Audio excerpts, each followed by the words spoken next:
They thought she was prey. That was their first mistake.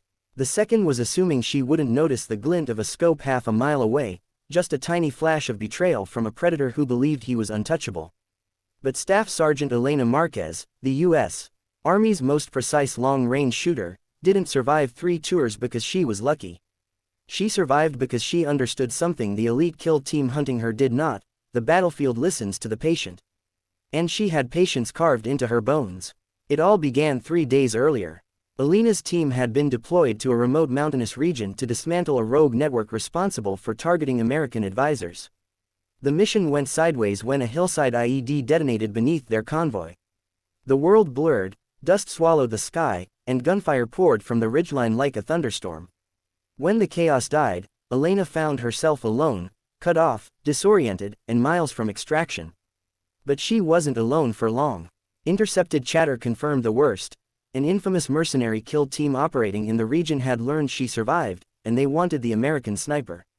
Not as a prisoner, as a trophy. They were specialists, trackers, long-range shooters, ambush artists. Men whose reputations were built on cruelty and precision. Their leader, known simply as Cade, was rumored to have never lost a hunt. To him, Elena wasn't a soldier, she was an opportunity to cement his legend. But legends are fragile things. Elena's first night alone in the mountains was a war between her training and her fear. She kept replaying the blast, the screams of her teammates, the sudden silence afterward. Guilt clawed at her ribs, whispering that she should have done more, been faster, noticed something. But each time panic rose, she forced herself to breathe the way her mentor once taught her: slow inhale.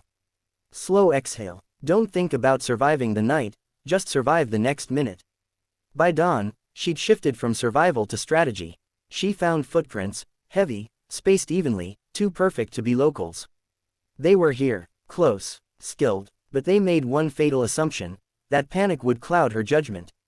Instead, it sharpened it.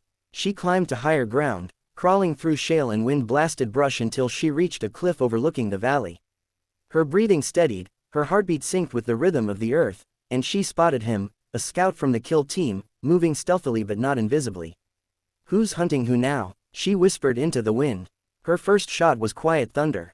The scout collapsed, the echo buried beneath the mountain's roar. But she knew the kill team would triangulate the shot, so she relocated instantly, disappearing into a maze of jagged rock formations. Over the next hours, the mountains became a chessboard. She left false tracks in the mud near a stream, placed an empty magazine on a ledge as bait, and used reflections from her old cracked mirror to mislead them about her position.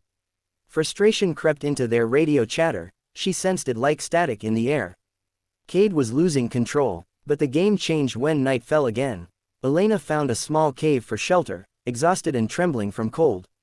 She allowed herself a moment, just one, to sit with the ache of loss.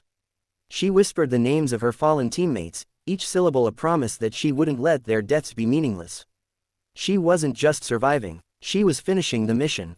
At sunrise, the kill team swept toward her position with aggressive speed. She could hear them coordinating, moving in a fan-shaped formation to box her in. Perfect. She had chosen this terrain because it hid her until her enemies stepped into a narrow natural choke point. With calm hands she set her rifle on her pack, adjusted the angle by a hair, and waited. One by one, they entered her kill zone. 3 shots, 3 bodies down. Only Cade remained. Unlike the others, he didn't charge blindly. He froze, calculating. He knew now that this wasn't a pursuit, it was a duel. And Elena felt the shift in the air, a dangerous stillness. She relocated again, crawling through harsh underbrush until she reached another vantage point. Cade made no sound, no movement, only the faintest shift. Just a shadow, a breath, gave him away. She saw his barrel emerge first. He was aiming exactly where she had been minutes earlier. Her voice cracked with cold, grief, and repressed anger as she whispered, "Too late." Her shot struck the rock beside him intentionally.